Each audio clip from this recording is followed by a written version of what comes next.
you said on record, Barrow is our Barrow. Yeah, of course. Whose Barrow was he not? Tell me whose Barrow was he not? Was he not the Barrow of Doi? Was he not the Barrow of NRP? We had not these people who put him up as candidate. Whose Barrow was he not? Tell me. You see this, I mean, again, I hear this and I say, well, you know, of course, yeah, you can make this statement. But of course, Barrow is our Barrow. And anyone who says he's not our Barrow, why did you go out to campaign for him? Well, Mr. Darboe, moving forward, as a political party leader, what is your overarching purpose as a leader? Is to provide my people unalloyed service, to be sincere to my people, to really look after my people to the best of my ability. That is why I'm in it. I'm in it for service. And again, I am in it not because I sought the office. If I will use the word, I was drafted in. As you draft people into the army, in the photo world. I was drafted in. I was drafted to serve. And I still have that fire in me, which I had in 1996, to serve this country. Many sees you as the uniting figure of the UDP, that Lawyer Ousainou, as they will call, Lawyer Ousainou Darboe is the uniting figure of UDP. I mean, you're growing old now, as I said in the intro, you are like a father figure to so many people look up to you as a young politician. Is there any succession plan in case, you know, you choose to take a back seat and just, you know, quit politics? Well, let me tell you this. If I may just say this, I want to put us, I want to put ourselves in a very, very good light. You know, the UDP is like the Catholic religion. Any Catholic is entitled to be qualified to be the Pope. So any member of the United Democratic Party is qualified to lead the United Democratic Party. But of course, we know, just as in the Catholic religion, you have the cardinals, you know, you have the conclave of the cardinals, so do we have our executive.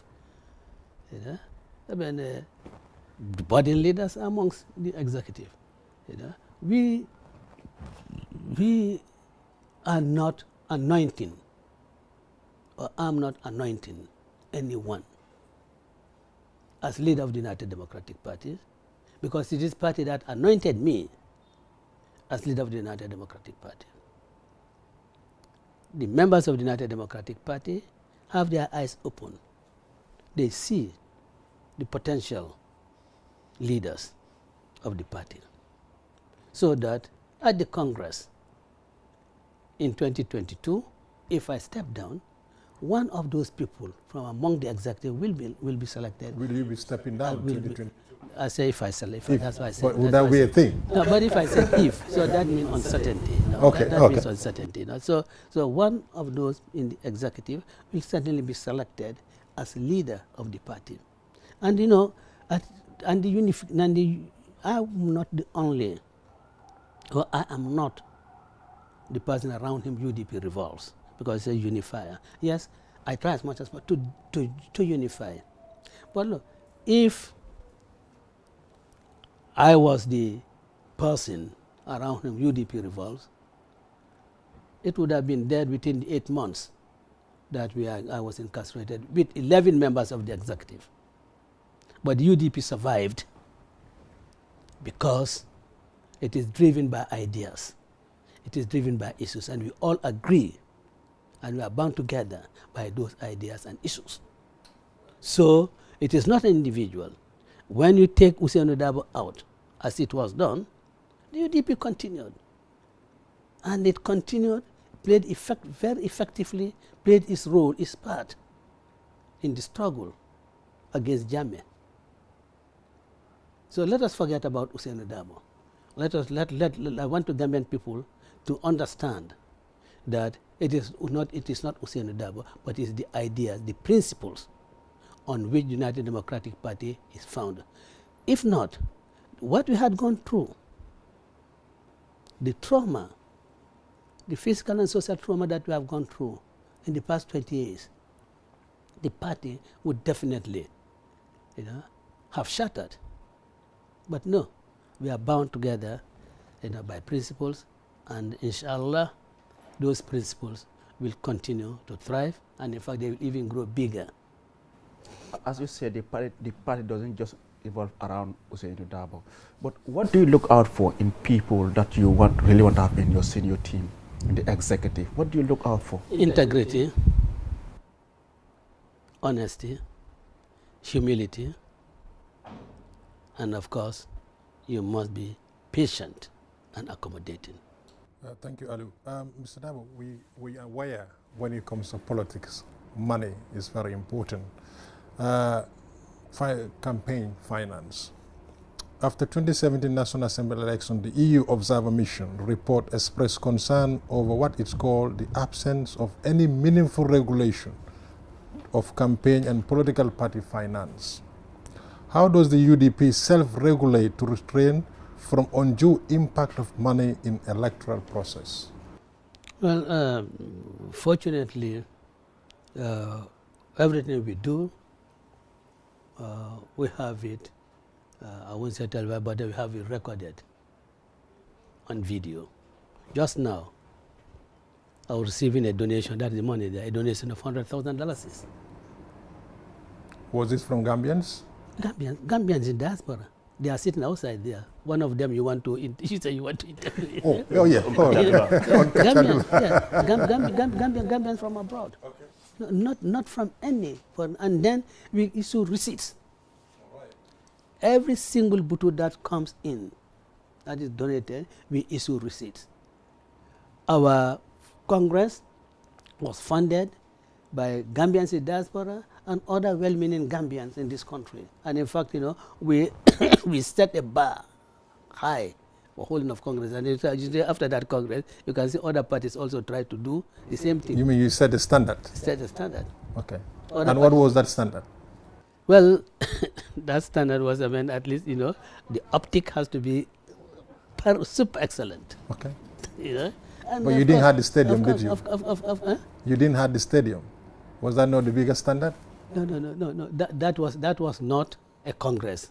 Okay. That was a that was a political rally. Yes. And of course, we also made sure that there was enough hand sanitizer. And we saw other political parties do so. We never allowed anybody into the hall without a mask. So I think and all these things were funded by Gambians, and we are very grateful to them. Last week also, we received $300,000, from Gambians in Wisconsin. So we have chapters all over, even Australia. We heard about the election bill. You talked about the draft constitution that have gone around to the Gambian people.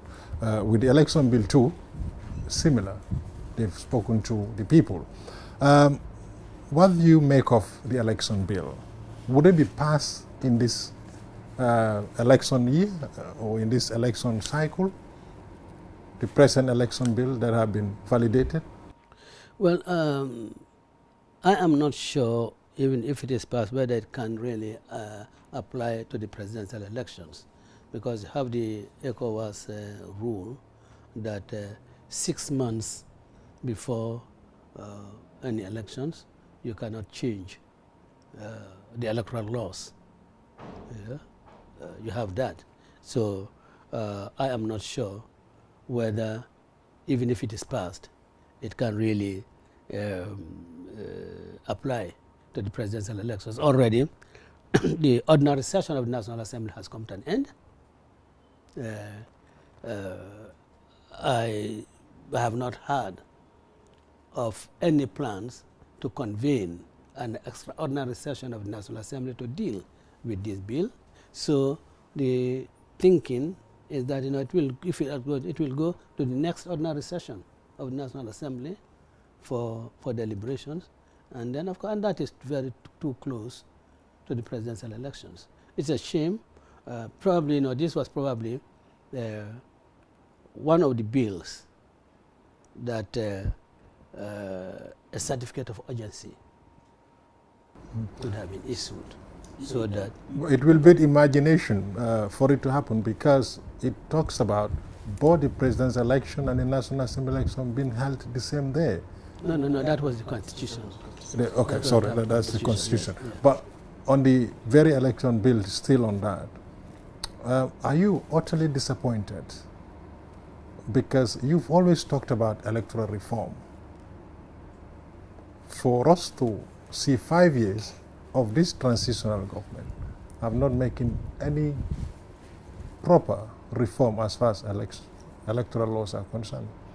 Well, certainly, certainly, I'm disappointed.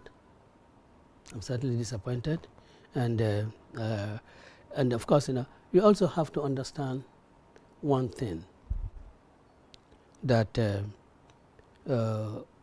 for me, amendments to the Constitution,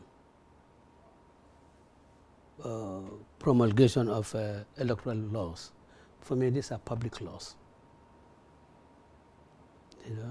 And the executive should really do it. And in fact, it was an undertaking by the executive or by the parties that when elected, they'll carry out these reforms. So really, this ought to have been presented by the executive several months ago. As I said, I would have done it under a certificate of urgency, so that these issues of publications and so forth and so on can be dispensed with. After all, I do not think there are provisions in this in the bill that are controversial, because even though it's a new bill, the changes that it brings about in the current Elections Act, are not so fundamental that you say, look, it has, would even raise controversy. I don't think so. Although there are areas that we do not agree with. I believe that what obtained in the First Republic, and which really obtained in Jammeh's time until 2001, when the elections bill was amended, the registering officers should be given the power and authority to interview any claimant to ascertain whether or not you are qualified, you are eligible to be registered as a voter. Because in Jawara's time, people would come and say, no, this man, he's not qualified, he's not a Gambian. And the electoral officer would conduct an interrogation and will arrive at a conclusion. If he decides that, look, the objection being taken is baseless, he issues you with a voter's card. And then you, the person who had objected, can go to a revising court. And if you present yourself and he rejects, after interrogation and he rejects you, you can go to revising court and appeal against your rejection. But then he had that. So that it was not an issue of you bring this. Because how many people have Gambian passports and are not Gambians? How many people have Gambian national identity cards and are not Gambians? I have got voter card of someone who is not a Gambian, and I've got also the person's national identity card of the other country from which the person comes from. So the fact that the person is in possession of a national identity card, it just raises a presumption that you are Gambian, which I think can be rebutted through, questioning. Because and